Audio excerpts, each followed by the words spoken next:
बेटा आज हम बढ़ते हैं अपनी एक और इम्पोर्टेंट डेरिवेशन की ओर, जो कि हमारी डेरिवेशन है कि एक समान वैद्युत क्षेत्र में रखे द्विध्रुव पर बल लागू। मतलब कि भैया किसी भी एक समान वैद्युत क्षेत्र में कोई वैद्युत द्विध्रुव रखा हुआ है जो कि उसमें थीटा कोण का रखा है।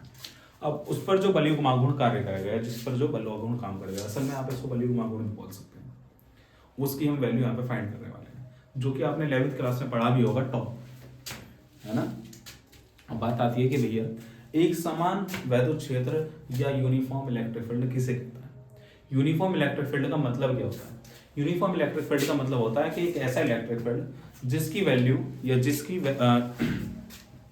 मैग्नीट्यूड हर पॉइंट्स पर सेम रहे, कहीं पर भी वो चेंज ना हो, उसको हम यूनिफॉर्म मैग्नेटिक फील्ड के नाम से जानते हैं। अब हम यहाँ पर मानते हैं कि मेरे पास एक यूनिफॉर्म मैग्नेटिक फील्ड है,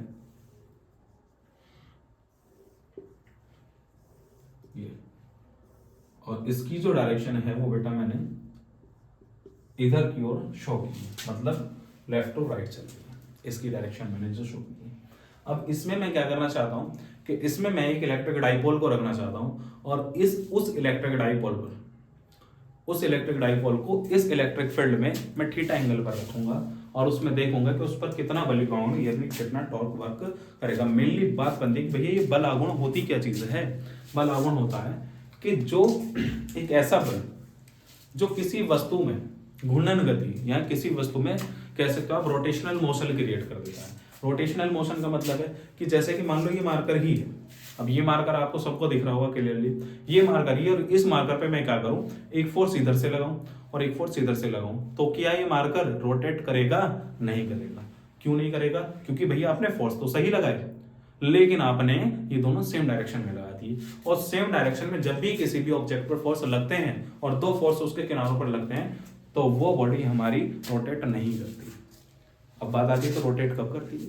रोटेट जब करती है जब मैं एक फोर्स इधर और एक फोर्स इधर लगाऊं, तो ये क्या करेगा, ये वाली बॉडी हमारी थीटा एंगल पर रोटेट करना स्टार्ट कर देगी।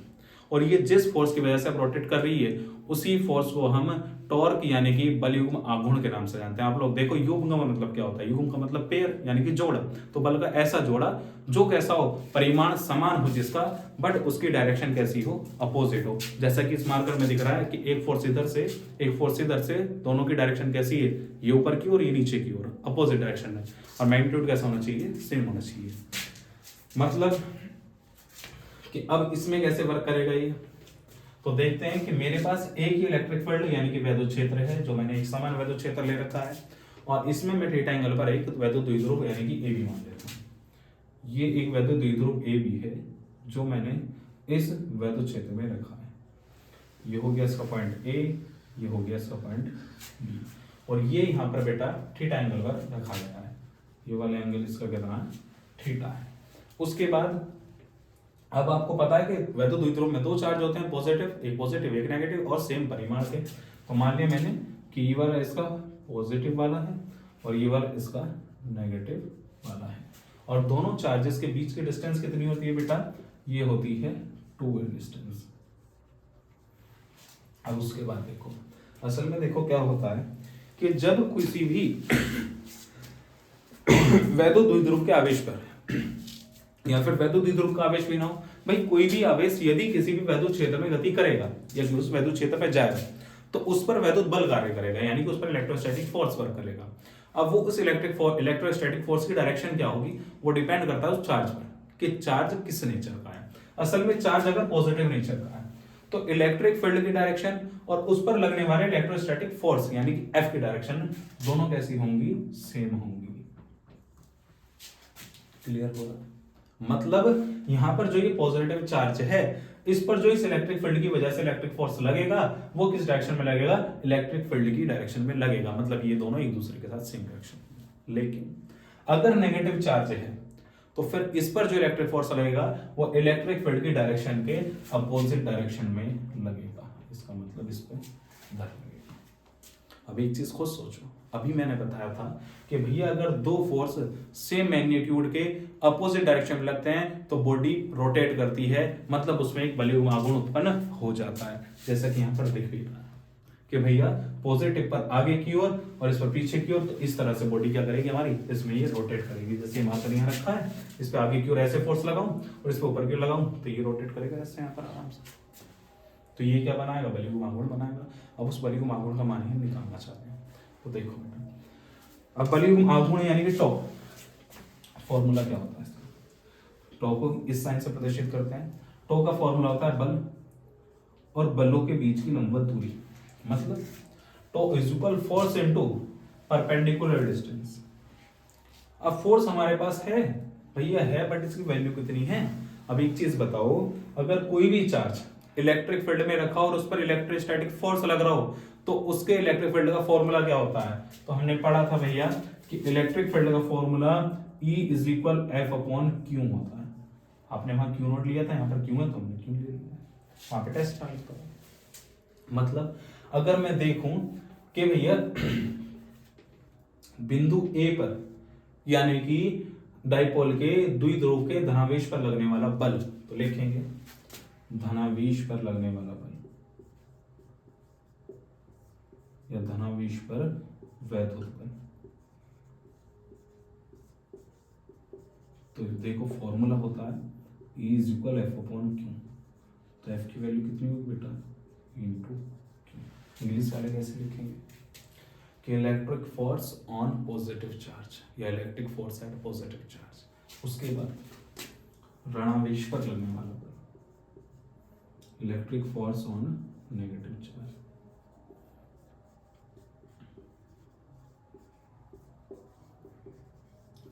अब देखो ये भी कितना है, F is equal into Q आएगा। आप चाहो तो इसको F1 मान लेना, इसको F2 मान लेना, बात एक ही है, ठीक है। ये F1 हो गया बेटा और ये F2 हो गया, ठीक है। अब देखो यहाँ पर आप एग्जाम में और क्या लिखोगे इस डेरिवेशन में, ये डायग्राम बनाने के बाद कि वैद्युत क्षेत्र में थीटा कोण पर रखे हुए वैद्युत द्विध्रुव उसके धनावेश पर एक बल आगे की ओर तथा ऋणावेश पर एक बल वैद्युत क्षेत्र की विपरीत दिशा में कार्य करता है और धनावेश पर वैद्युत क्षेत्र की दिशा में कार्य करता है, जिस कारण वैद्युत द्विध्रुव वैद्युत क्षेत्र में थीटा कोण पर घूमने लगता है, अर्थात उसमें एक बलिगुम आघूर्ण क्या हो जाता है, उत्पन्न हो जाता है, और जिसका मान अब हम निकालने वाले हैं। अब देखो बेटा बलिगुम आघूर्ण का फॉर्मूला यानी कि बल आघूर्ण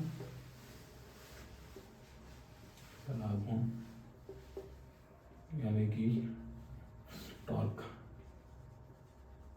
बल आघूर्ण यानी कि टॉ is equal force into perpendicular distance यानी कि लंबवत दूरी।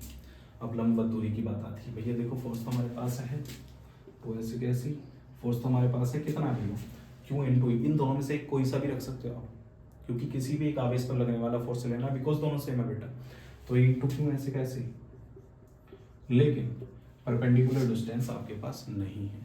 अब परपेंडिकुलर डिस्टेंस कैसे निकाली जाए, तो देखो परपेंडिकुलर डिस्टेंस इन दोनों चार्जेस के बीच की कौन सी होगी, ये वाली डिस्टेंस, ये है परपेंडिकुलर डिस्टेंस इन दोनों चार्जेस के बीच की।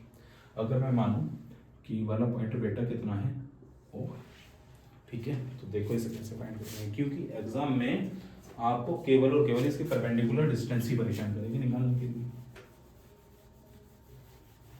देखो अगर ये एंगल थीटा है, इसका मतलब ये एंगल भी थीटा हो, क्योंकि हमारा इलेक्ट्रिक डाइपोल तो यहाँ से हिला नहीं है भाई, एंगल यहाँ पे जितना है इतना यहाँ पे बनाया गया, क्योंकि सेम लाइन पे एंगल आ रहे हैं तो सीधी सी बात है ये थीटा है। अब अगर मैं यहाँ पर कोई ऐसा ट्रिग्नोमेट्रिक फंक्शन लगाऊं जिसमें हमारी ये वाली डिस्टेंस और ये वाली डिस्टेंस दोनों होती है, अब ये क्यों, क्योंकि भाई हमारे को ये ही पता है, इसके अलावा और कुछ पता ही नहीं है, ना ये पता और ये हमें फाइंड करनी है। तो ऐसा क्या बनता है, साइन थीटा बनता है। साइन थीटा बराबर क्या होता है बेटा, परपेंडिकुलर अपॉन हाइपोटेन्यूज यानी कि लंब बटे कर्ण होता है। तो लिख लेते हैं साइन थीटा इज इक्वल क्या बनेगा बेटा, sine theta is equal O A upon A B. तो देखो साइन थीटा ऐसे कैसे, ओ ए तो आपको फाइंड करना है, अभी लिख लेते हैं ए बी की वैल्यू कितनी बेटा 12, और ओ ए ही क्या है, परपेंडिकुलर डिस्टेंस यानी कि लंबवत दूरी है। तो ओ ए की वैल्यू फाइंड करूंगा तो ओ ए इज इक्वल कितना आएगा 2l साइन थीटा आएगा। समझ में आया बेटा, कोई दिक्कत तो नहीं है, ठीक है। उसके बाद देखो ओ ए की वैल्यू यदि परपेंडिकुलर डिस्टेंस क्या क्या क्या आएगी यहाँ पर ओके,